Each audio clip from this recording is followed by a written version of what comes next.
క్రీస్తునందున్న ప్రియులకు ప్రేమతో వందనాలు తెలియజేయుచున్నాను. మార్చి నెల 31వ తేదీ 2025. ఈరోజు దావీదు గారి ద్వారా దేవుడు మనతో మాట్లాడుతున్న మాట ఏమిటంటే, కీర్తన గ్రంథము 94వ కీర్తన 9వ చరణం. చెవులను కలగజేసిన వాడు వినకుండునా, కంటిని నిర్మించిన వాడు కానకుండునా.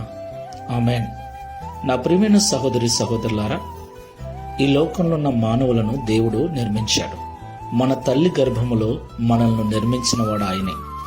మనకు ఏమి కావాలో వినుటకు చెవులను, మాట్లాడుటకు నోటిని, చూచుటకు కంటిని, సమస్త శరీర భాగములను, అంతరింద్రియములను, జ్ఞానేంద్రియములను కలగజేసిన వాడు ఆయనే.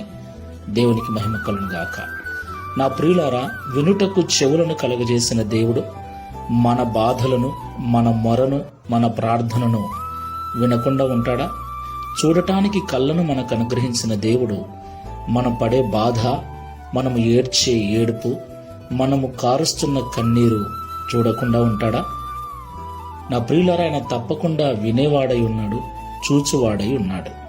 దేవునికి మహిమ కలుగును గాక.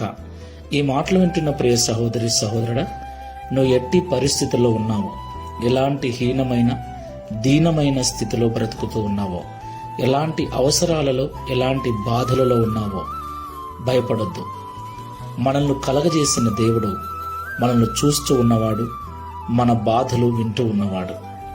మానక దివారాత్రములు ఆయనకు మొరపెట్టు, నిజముగా మొరపెట్టు. ఒకరోజు నీ మొరకు తగిన జవాబును ఆయన అనుగ్రహిస్తాడు. నీ మొర విని నిన్ను విడిపిస్తాడు, నీ స్థితిగతులను మారుస్తాడు. ప్రార్థన చేసుకుందాం. ప్రేమ స్వరూపుడమైన తండ్రి, పరిశుద్ధమైన ప్రభువా, మీకు వందనాలు చెల్లిస్తున్నా. వినుటకు Download ShareChat.